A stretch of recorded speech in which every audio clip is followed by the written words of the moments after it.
Hey everyone, welcome to Real Talk with Ellasin, and I am Ellasin. Listen, on this show, we talk about real issues that affect the church as well as the community because how you know the community is part of the church. So, with that being said, we are going to get this show started.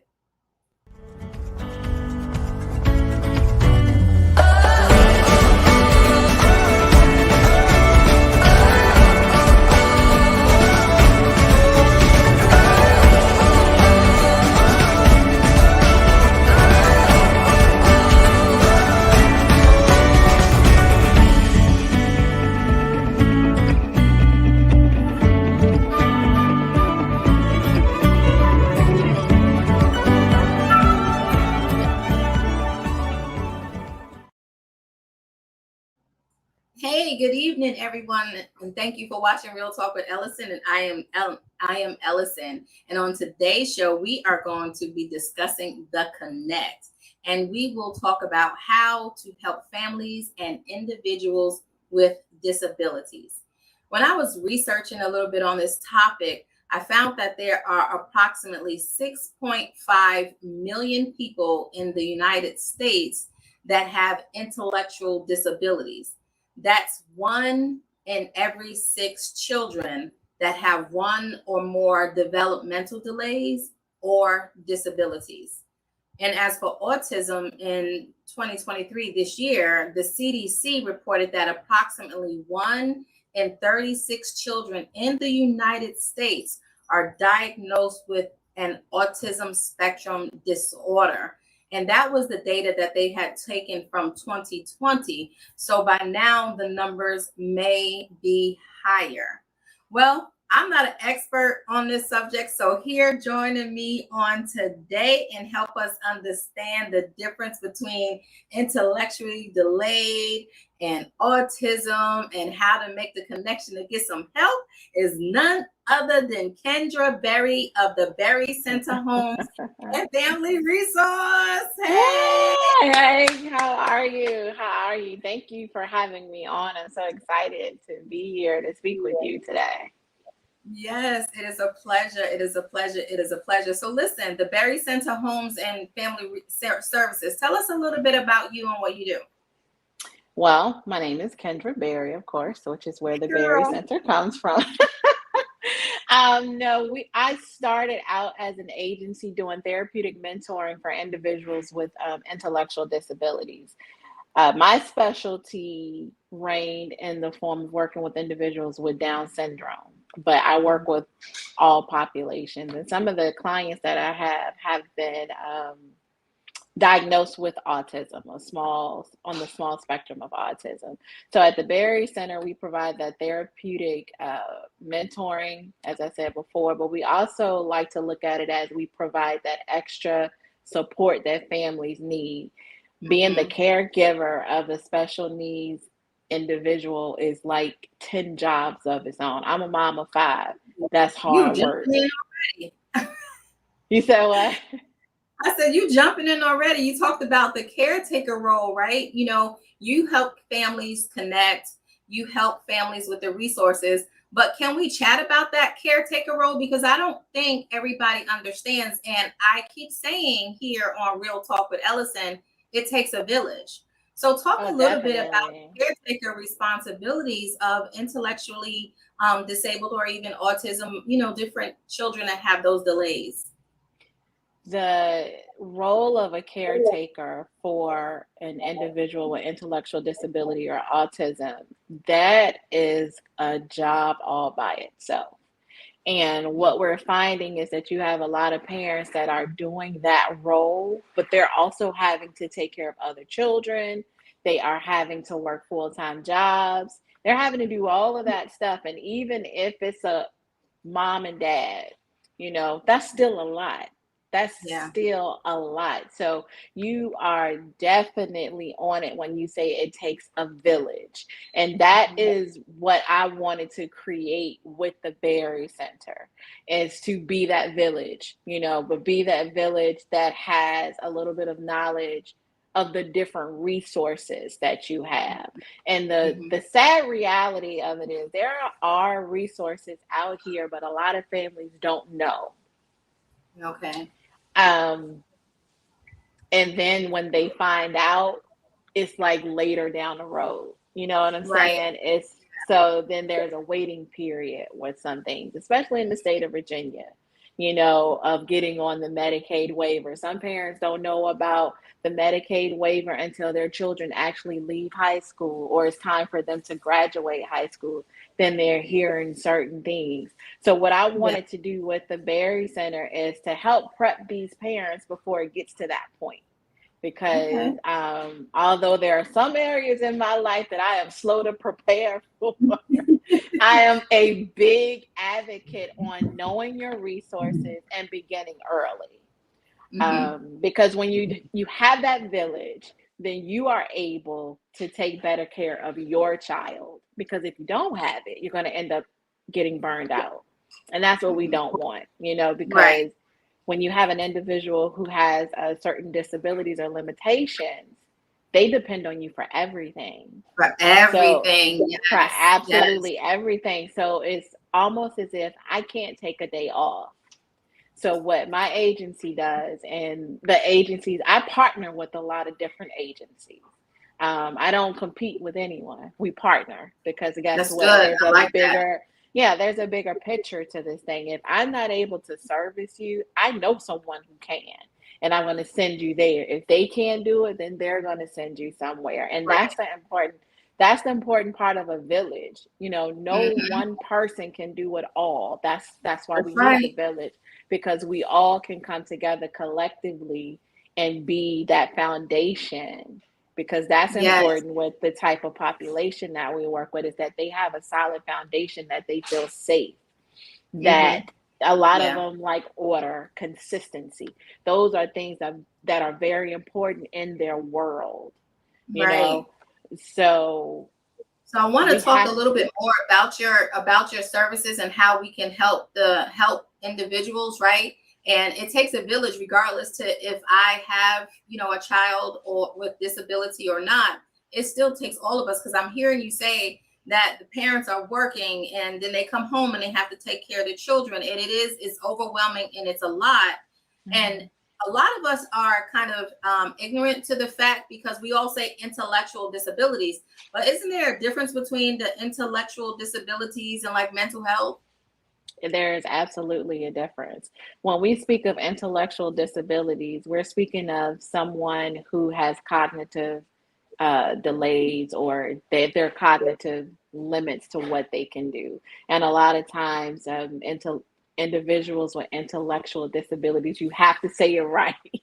You have to have the proper language. You got to get it right. But a lot of times, those are individuals who day-to-day things that we are comfortable with doing, that just comes second nature. Like, we know when we get up in the morning, we're going to go take a shower. We know to brush our teeth. We know to put soap on our washcloth, wash our face, and those different things. A lot of Mm-hmm. times, individuals with intellectual disabilities, those things don't come natural for them. They require prompting. Right. Something as similar as how to make up your bed. They may require support with that. If they are in a crisis situation and an emergency situation, they may not know or understand how to call 911, how to Right. give them, okay, hi, my name is Kendra, my address is 1234 Sycamore Lane, Hampton, Virginia. Those Mm, things are difficult for them, which is why they require basically the 24-hour support in order to live a comfortable life. And that right. is one of the things as why it's so taxing Yeah. on the Tax. parent. So that Yeah. there are developmental delays. There may be speech impediments. I work with some clients who understand what you're saying to them, but their uh, hardship is conveying what they want Mm-hmm. to say to you. Right. It's sometimes hard for them to say, I have a headache. So when I can't tell you that I have a headache, you're going to see it in my behavior. That's right. I like that you was bringing out the different the different types, because when I was researching, it was saying that if your child has like attention deficit disorder, or if they're on the autism spectrum, blindness, cerebral palsy, Down syndrome, even hearing loss or learning disabilities, even if they have seizures, which I thought that was like kind of profound. Like, man, if you have seizures and are stuttering, they still consider you, developmentally delayed. And when I was reading that, I was like, wow, that really stuck out to me, because a lot of people don't know what developmentally delayed really means.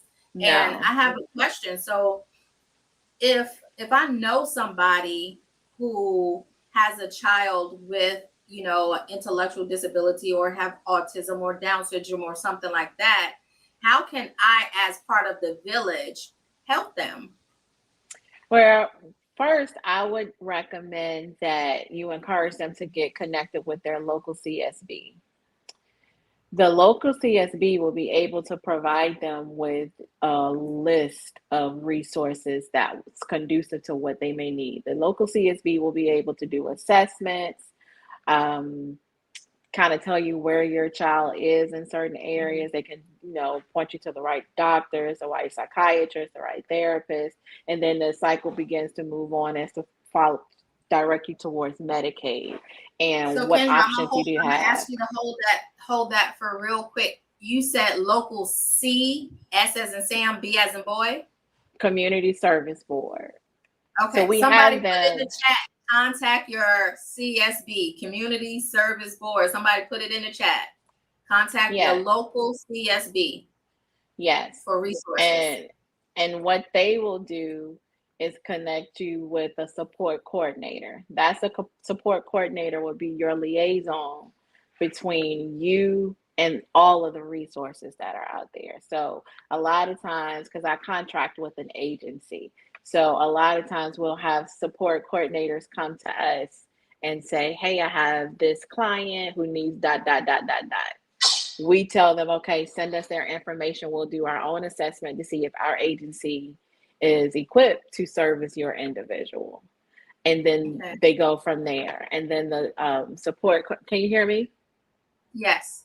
Okay. The support coordinator would then just connect you with, the different sources, but you have to get the waiver, the Medicaid waiver. So the support coordinator will help you complete the paperwork that you need for the Medicaid waiver, so that and to make sure that you qualify for that waiver.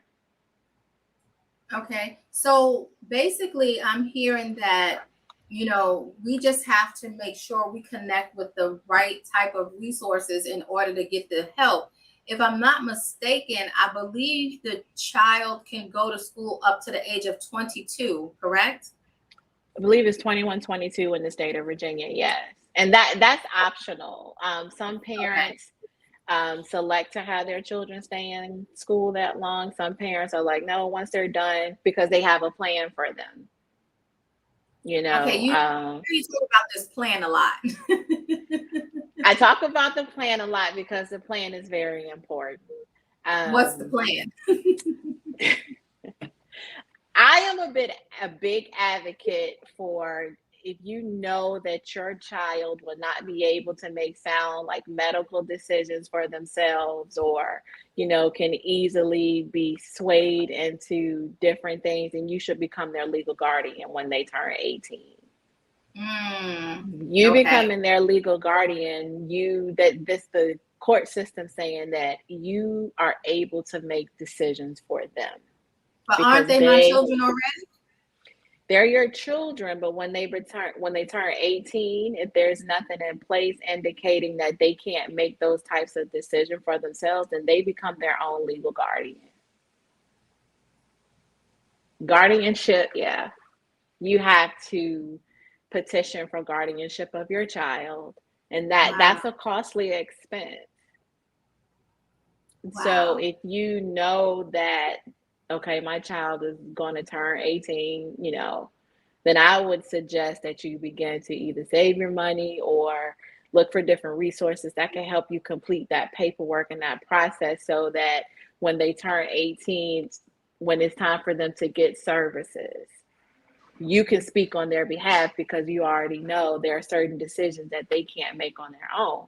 So if I have an individual and there are no guardianship papers on them, and they say we're in a situation and the parent says, well, I want to do this, but the individual tells me, well, no, I want to do this.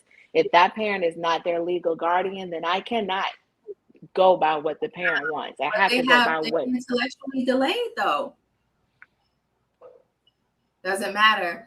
No. So Eric said, do you need a doctor's recommendation to do this? Or if they are 18 or older, do you need a doctor's recommendation, or do you just file with the courts? You can file with the courts. A doctor recommendation will help to show why, cognitively this child is incapable, but the courts will be the ones that says, okay, yeah, we have deemed that this individual cannot make concise decisions for themselves. Mm-hmm. And you have to have everything, like in the state of Virginia, when a child is born, no parent is the guardian of that child. You got to go file papers for that child. So, yeah. Did y'all know that? Yeah. I didn't know that. The great old Commonwealth. Wow. So wait a minute. Hold on. Yeah, and it's a lot of, and see, those are the things that people don't know. Wait. So you mean to tell me I done been through labor, pushed this baby out, and I gotta make sure I get some paperwork? Yeah. Wow. And you know what? Who knows that? You wouldn't think that. Like my husband is from Illinois, and I believe he was telling me in Illinois, the mother is automatically deemed the custodial parent of the child. So, I mean, those are the laws of your state. You have to go by the laws of your state. And so, and I've had several parents that had to go through that, where they had to, and it was obvious that their child could not make certain medical decisions. It was obvious of that. They still had to go and complete that paperwork for legal guardianship. Yeah. So, wow, that I'm still flabbergasted on that one, because I mean, that's something I didn't know. So when would you recommend to start the process for guardianship of my child? I recommend that you would begin researching, and I'm always going to say do your research. Always do your research. I would say around 17, just to begin the process of getting everything in place, so that you just won't run into a whole lot of stuff, because as they grow, then you have to, if they're not already on Medicaid, because I work with private families. So a lot of times those families just take care of their children. That's what they know. Some of my families didn't know about the Medicaid waiver until I talked to them and said, no, these are the resources that are available to you. What's a Medicaid waiver? Somebody put Medicaid waiver in the chat.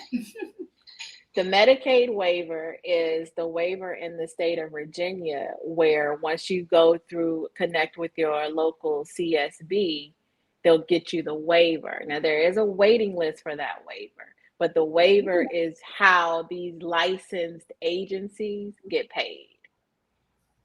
So, and there are different types of like agencies. Like you have supportive in-home, you have sponsored residential, you have group homes, you have day supports, all of those things that help families, and they don't have to pay out of pocket for those services.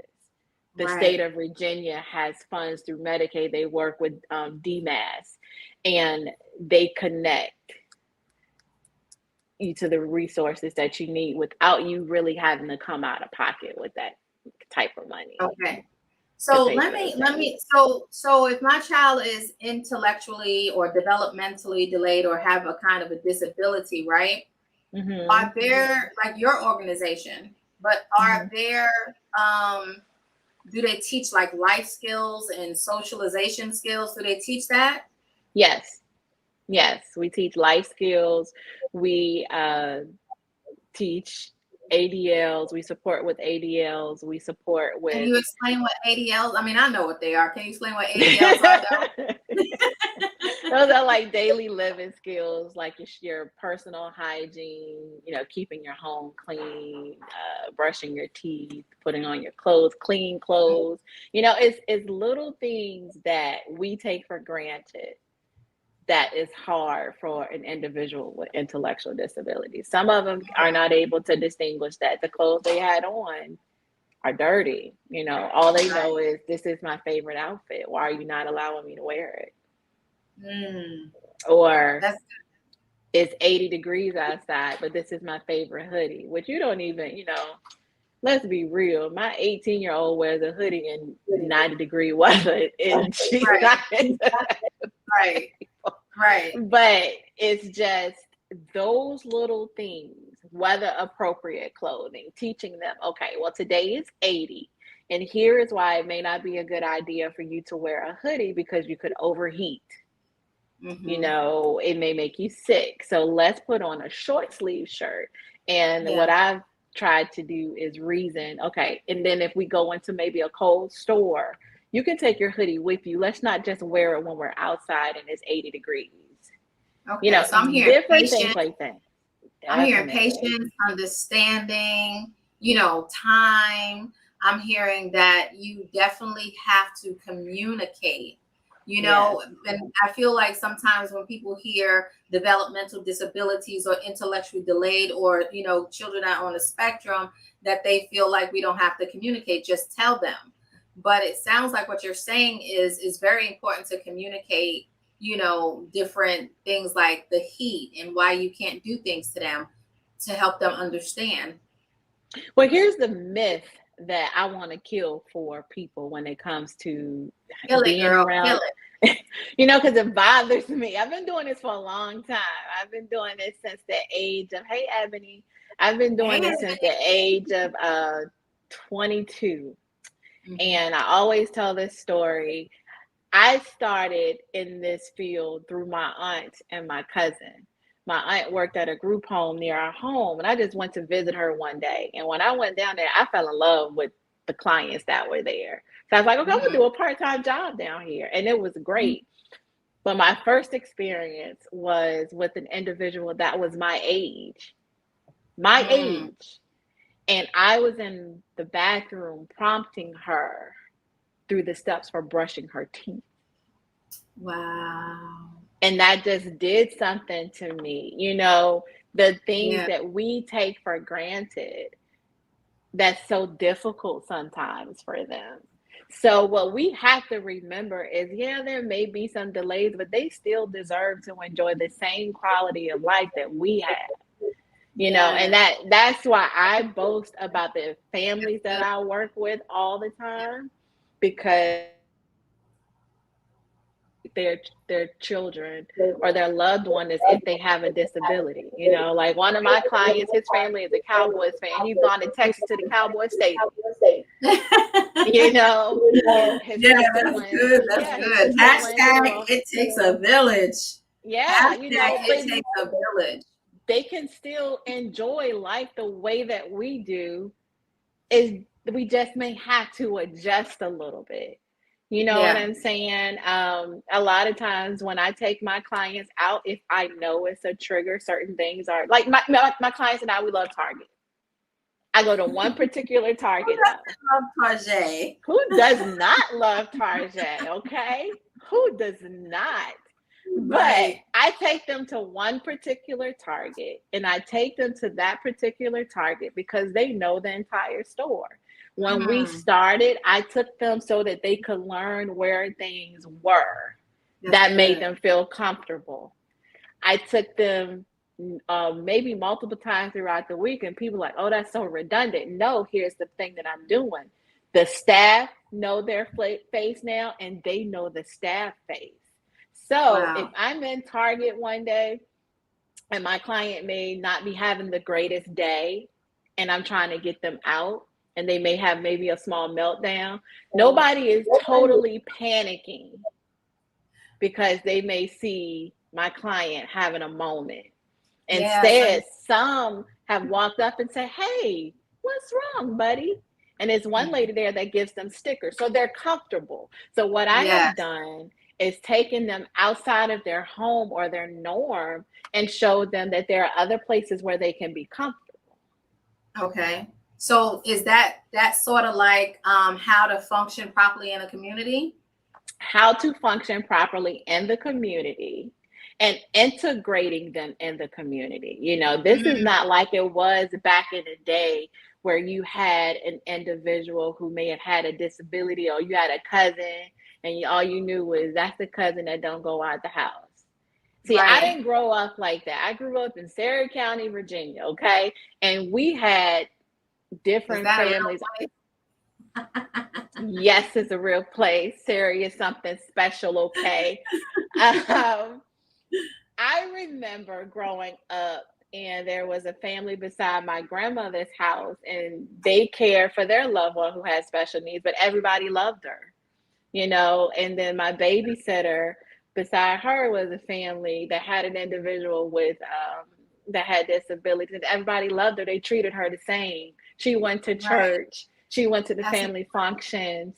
She did everything, and her family's still taking care of her. They still yeah. loving on her. And that's beautiful to me because they never made her feel different, even though there are some things about her life that was different than ours.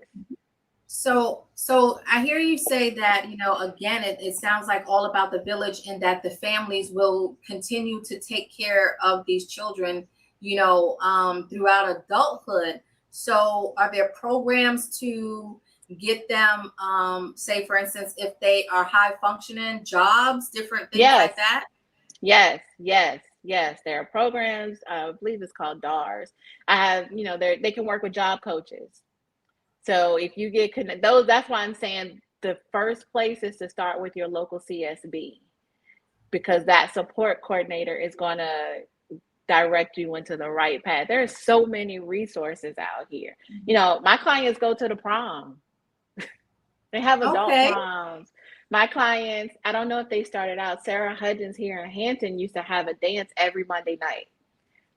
Man, honey, these dances are like the old house parties. They lived for the dances, okay? And had a Mhm. good time. But guess what? That's socialization. They're Yeah. friends that they're going to see on Monday nights. And if you want to hear something even more like phenomenal, some of the individuals that were at these dances drove to the dances. Wow. The Okay. higher So, functioning high ones. functioning. Yes, that is good. Is there requirements that they have to have in order to work?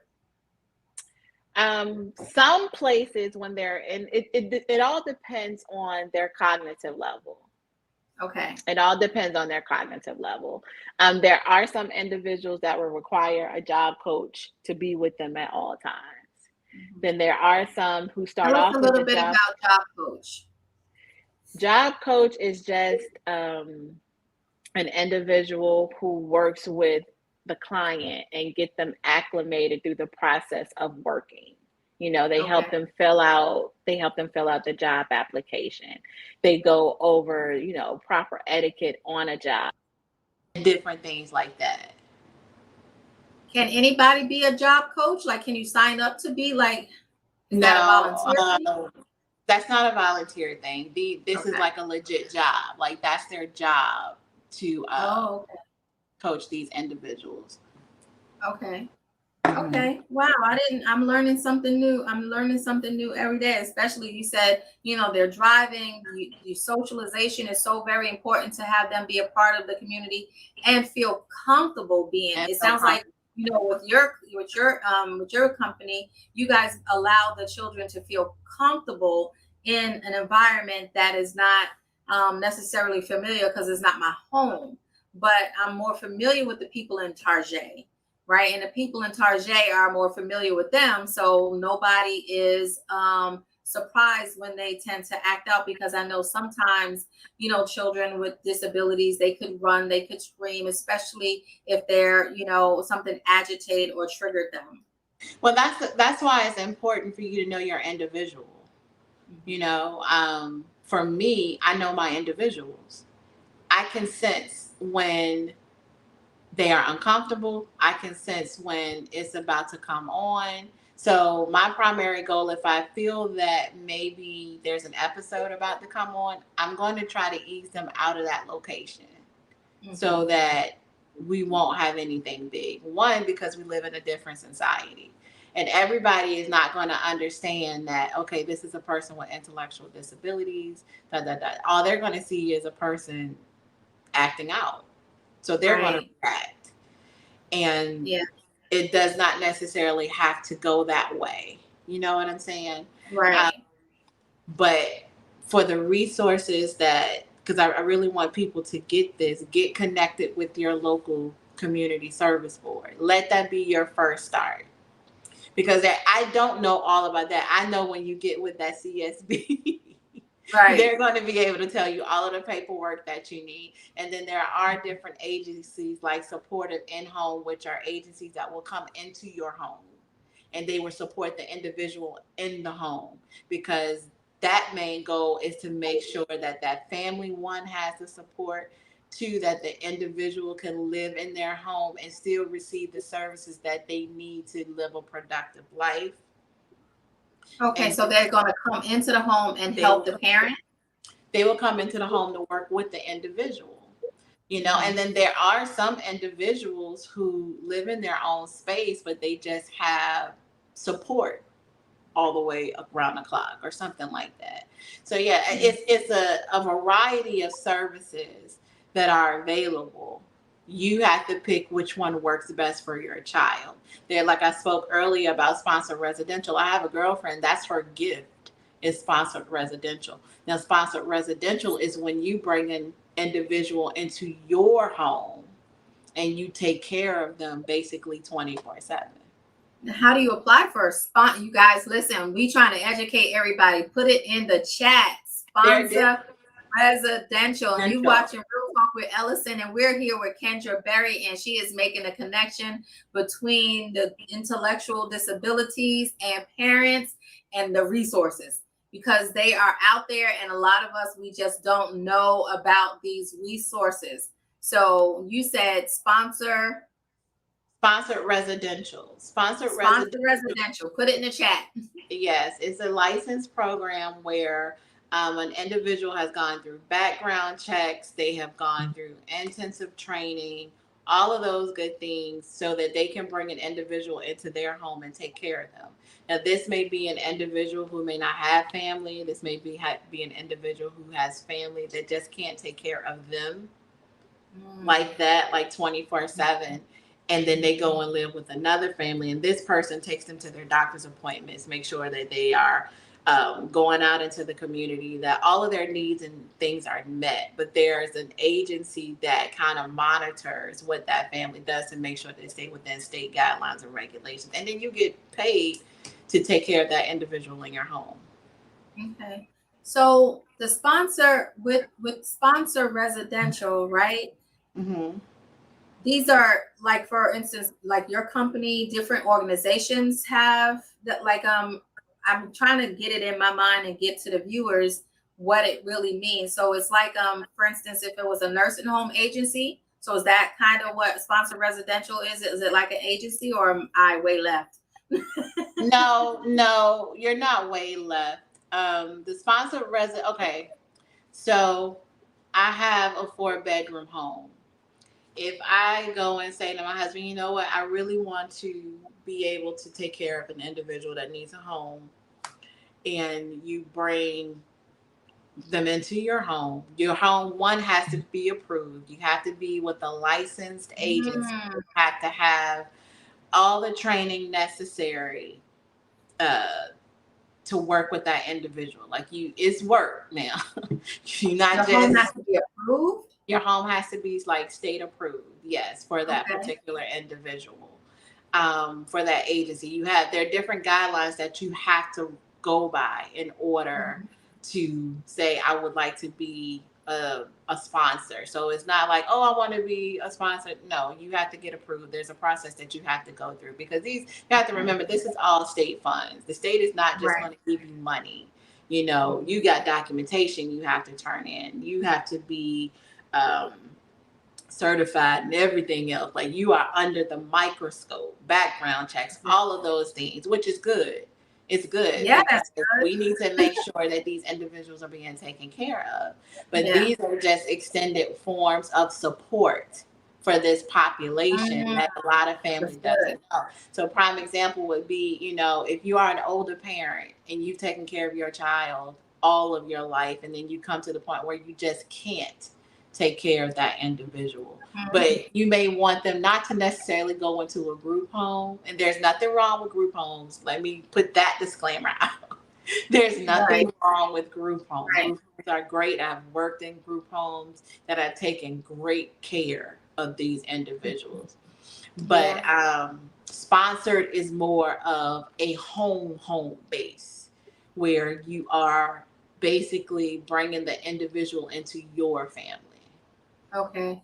So it's not like when because sometimes you can get family members, they can sign up and they can, go and get whatever they get to come in the home and take care of you, like if you have dementia or Alzheimer's and stuff like that.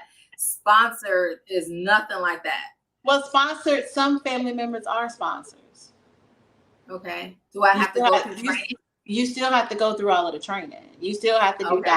documentation. The one thing about the state of Virginia, they're not gonna pay you your documentation not right.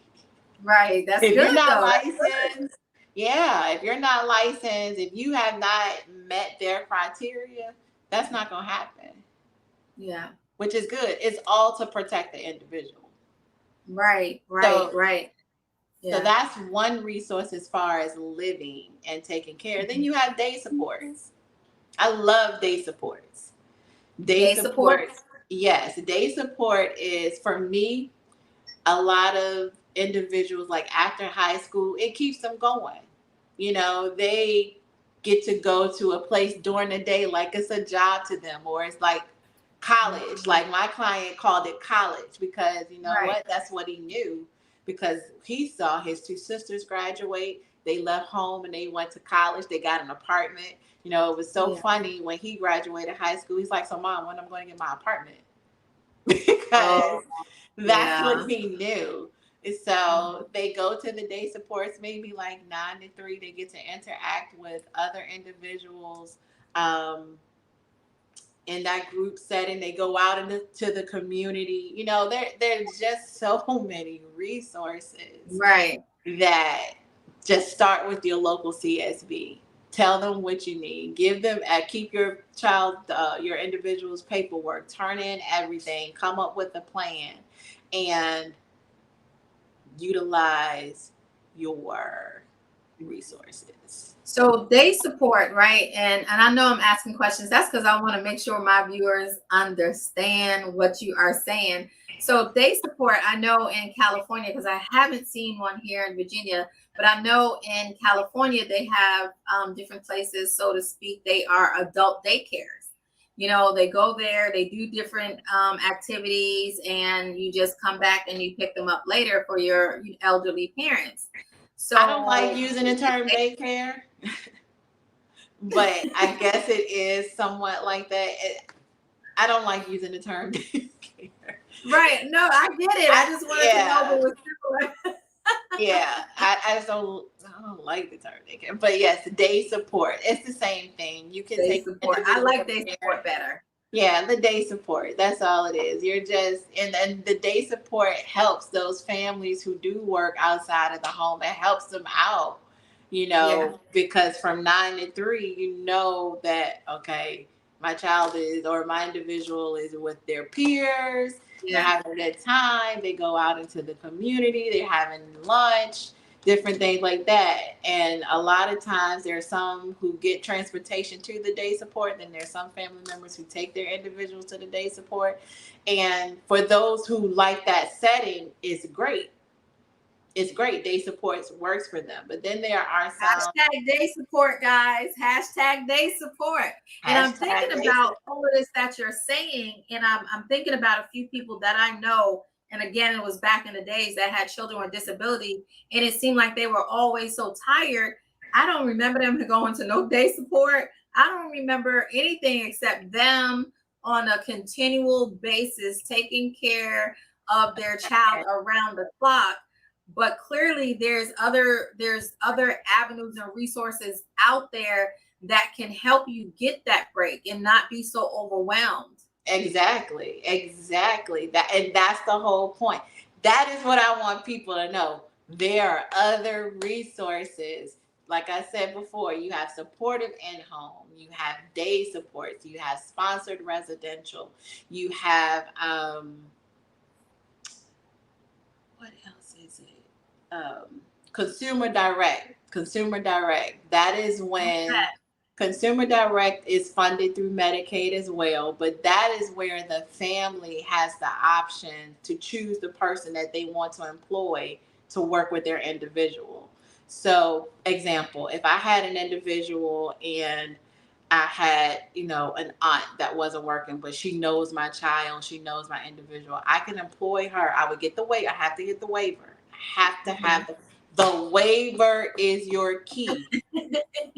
And okay, get the waiver, guys. Get the waiver. Get the waiver. Get the waiver. No. Go to CSB. Have all of your information and stay on them. Advocate for your child. Do not take the first no. Don't take the second no. That's good. Know your rights. It's very important that you know your rights. Know what your child deserves. Go after what your child deserves. Go after what you deserve. Yes. And use your resources. We're here. We're here waiting to serve. Yes. I can give you a list of agencies right now that are taking new clients who have exceptional, like I know the owners, they have exceptional staff. They have it's a loving agency that cares about the family. We have my friend Monique, she owns Renew Life. She's taking clients. She's out here in Newport News. I have my friend Victory Whitaker in his hands. She's in Newport News, great agency. The agency I work for, FAMAT Services, we're here taking clients, what's another? Ebony, you work for Reese. To put the name of the agency you work for, Ebony, up here. Great. The agency, they're here, and I think her agency has group homes and they do supportive in-home, so you get two things in one spot. About the group home, because suppose I am of age, right? Mm-hmm. Suppose I'm of age as far as the parent, mm-hmm. or I pass away. What's going to happen to my child? That goes back to the plan. To put things into place to make sure Reese Family Services LLC. Thank you, Keisha. Yes. So are there things that I need to do as a parent to make sure that if I am no longer here, my child is still taken care of? Absolutely. Okay. Yes, absolutely. Because I can't say it enough. It's the same thing as if something, estate planning. Mm-hmm. You have what you would leave to your children in a will. If you have an individual with disability, why wouldn't you leave a plan as far as what to do? Now, there are some families who say, I don't really want to put that burden on my family. So here's what I would like to happen. And in case something happens to me, this is an agency that I would want my child to go to. Contact that agency, see what you can work out, or if you're sick or you're getting up in age, begin that transition, especially for individuals who have always lived in the home with their parent. You have to think of how that transition is going to be for them. So you may want to see if they could hang out on the weekends, let them get acclimated to the place that you may want to take them. You see what I'm saying? Like listen, I'm sitting up here thinking about what you said, and that makes so much sense. But I'm thinking about how many of us really don't even put our will in place, more or less worry about putting something in place for our children who have intellectual delays or disabilities or autism or anything like that. So listen, guys, it's so important what Kendra has been letting us know. She's been connecting us, letting us know how to connect to the resources. In the chat, there's different services, family services that have been listed, different kind of information. But if you have a child with disabilities, right, get a plan in place. Get a plan Matter in place. of fact, if you living, get a will. How about that? Get a will. But more importantly, it's so selfish and unfair because we don't know our hour. We don't know our time.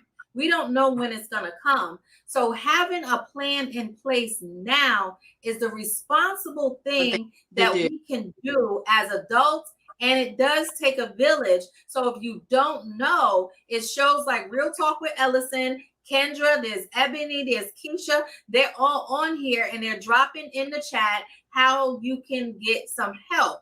So reach out. Don't be prideful. There is help out there, and we trying to get this information out. I think that was really important to say. That's very important. Ebony, can you put She said, what supportive living? She said, we offer supportive living, community engagement. What else did she say? In-home support, day support, and sponsored residential services. Yes, and that's all at Reese Family Services, right? Yes, that's all for Reese Family Services. Keisha or Ebony, can you put the other agencies in the chat too? FAMAT Services, Renew Life. All y'all as assistants. Renee, I love Ebony and Keisha, girl. Them the sisters. Yes. So this is, you know what, this is very important to educate the people because our people perish for the lack of knowledge. Exactly. And you know, on another note, how can churches be involved? What can churches do? Right, being the first lady of Living Water Worship Center, how can churches be more involved? How can we help get this information out? You can come up with a plan too.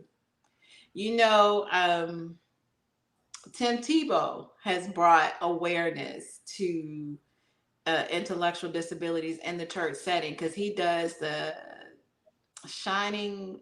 What is the dance? He does a prom every year, but he only does it at different churches.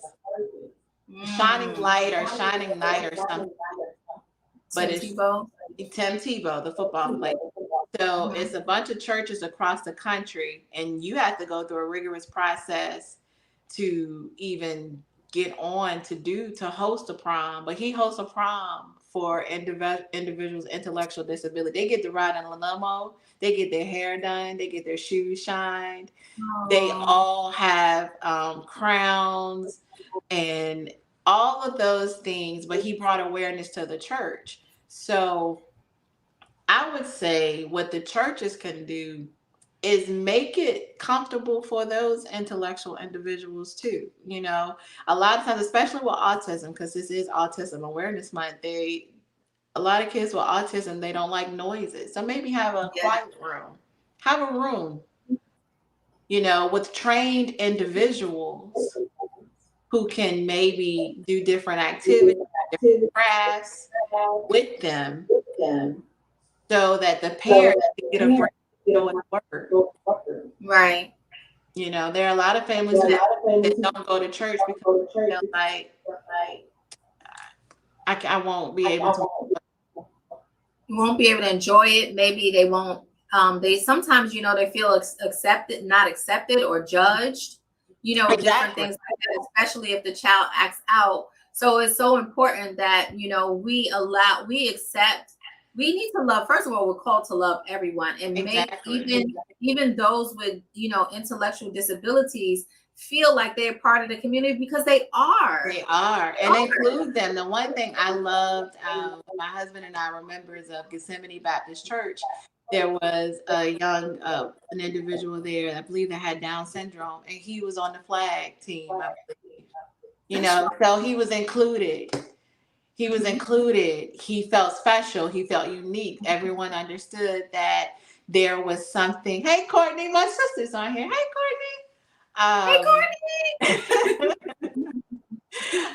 Courtney.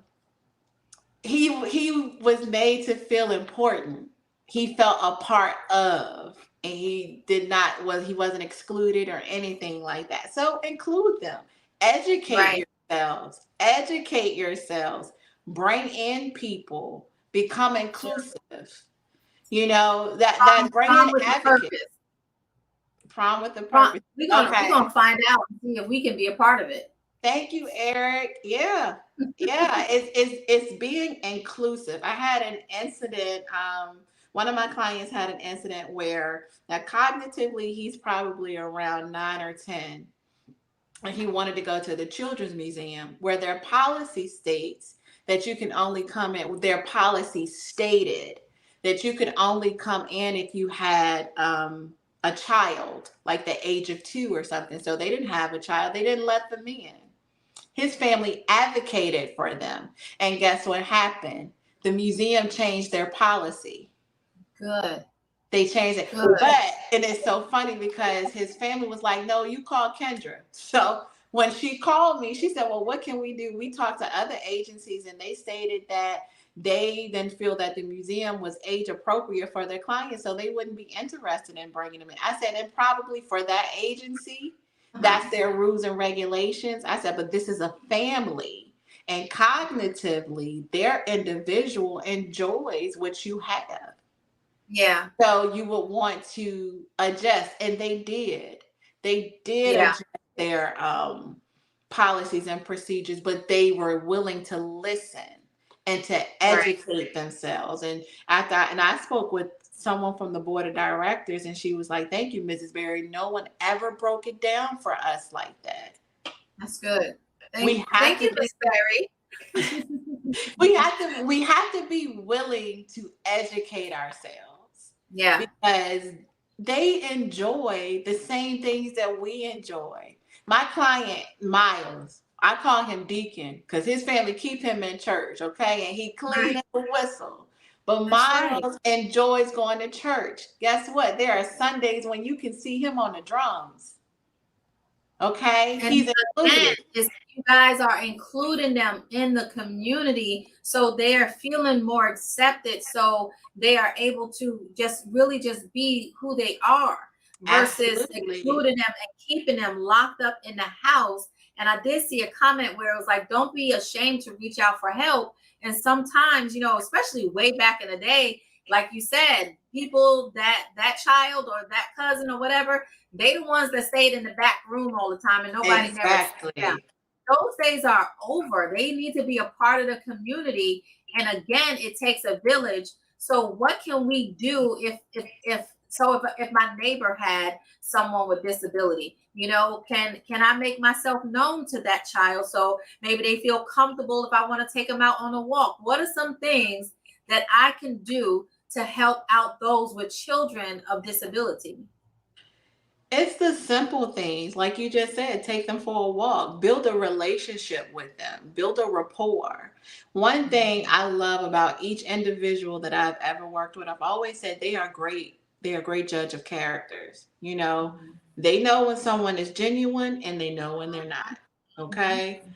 And you build a rapport. Every client that I have ever worked with, I hear people say, "Oh my God, you have the touch." It's not that I have the touch. I mean, I am gifted. You have to have a gift to work with this population. Oh, Let me yes, first ma'am. say that. You have to have the gift, and it is an anointing. It is definitely anointing. Every person that may put in a job application is not fit to work in this field because you have to have compassion, you have to have empathy, you have to understand that their world doesn't look as simple as our world with some things. Mm, So, I like in the that. scenario that you just used, be a friend, present Mm, yourself friendly, present love, make them feel special, let them know there's no difference about you, you're awesome, you're amazing. I have my client, when he knows that he's going too far to the left, I'm quick to say, get it together, get it together. So his he mom, knows what that he knows we get it together. And his mom said, girl, he walks around the house saying, get it together. You better get it together. Miss Kendra Berry said, get it together. Get it together. And means. when Yeah. I started with him, he wouldn't even walk in the store. Now we Mm, go and we have lunch in restaurants. We have it so if there's some things that he needs to pick up, his personal hygiene products, that's when he'll get a Target gift card and he'll go and get the items that he needs. And he loves being able to buy his own stuff and take them into the house and Yes. bag and show mom, I got, those things, the things we fuss about doing every day, they Yeah. love to do it because it gives them a sense of pride and independence. So, Yeah. and that's And they it. take joy in it. And so, and I seen Eric put Sunday driver up there. And I used to work with children also that had like ED and ID and different things like that. So, and one of my guys, we always watched the cartoon. And the cartoon would always be like Sunday driver. And like that was our thing, So when you Yes. said personable and get to know them, that was always his thing. And all he had to hear me say was Sunday driver, and it just, he would just light up. So I'm hearing the importance of, treating them like the humans that they They really are. are. And That's just because it. they're intellectually delayed does not necessarily mean they don't know what's going on, because their Okay. other senses are way heightened. Yes. And they just want the same love that they so willingly give you is Yes. what they want you to give to them. Like, it's so funny. I always tell my clients, y'all like my husband better than you like me. They get excited when they see him. Okay. They literally, if he calls and we're in the car and it comes through the car, I gotta let all of them, hey buddy, how are you? And because that was important to me that my family understood what I did. So my children are comfortable with my clients, Yeah, their families have become our family. that's good. And it's that extended, like I said, village. I'm telling you, Yeah. my husband and I had 5 children. If it was not for the village that we had, my sisters, my brothers, our parents, we wouldn't have been able to function and, properly. Yes. So Yes. just imagine having 5 is a lot, but having one child with intellectual disabilities is like having 5. Wow, that's good that you say that. So listen, guys, you have been watching Real Talk with Ellison, and we have been talking with Kendra Berry, and she has been giving us some dynamite information that is in the chat. And before we get off, Kendra, I'm going to ask you to run down again the CSB and the different resources before we go, and leave our guests with a nugget. Leave our guests with a nugget. Definitely check your local CSBs. I know for the area that I'm in, Hampton, Newport News, you have the Hampton Newport News CSB.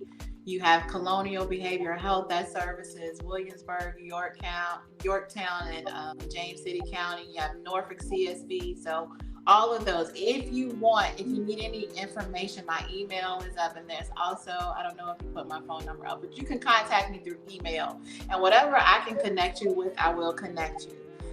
The nugget I'm going to leave with you today is, remember, they want love too. They want to live a productive life just like you and I. So let's help them include them into the world that we know can be great. Just be inclusive, be understanding, be empathetic, and love on them, and be as excited about life for them as they are for you. That's right. That's good. Thank you for that nugget. Listen, be excited about life, period. And also, don't forget, get that plan in place for your child. Get your plan plan real. place. Get your plan, and if you need help with your plan, email me. Yes. Get your plan. Make it easy for you. Make it easy for your individual. Know that you can rest knowing that your individual is taken care of and loved. Yes. And Kendra, before I put you behind the scene, y'all, I promise we didn't plan. We didn't plan it. I promise we didn't plan it. So listen, Kendra, hold on, right? I'll be right with you. Listen, Okay. You've been watching Real Talk with Ellison. And you've been watching. If you enjoyed the show, we do shows like this often on Thursdays at 7 p.m. Go ahead and subscribe. Go ahead if you're on YouTube. Go ahead and like if you are on Facebook. Share this information out because it is needed.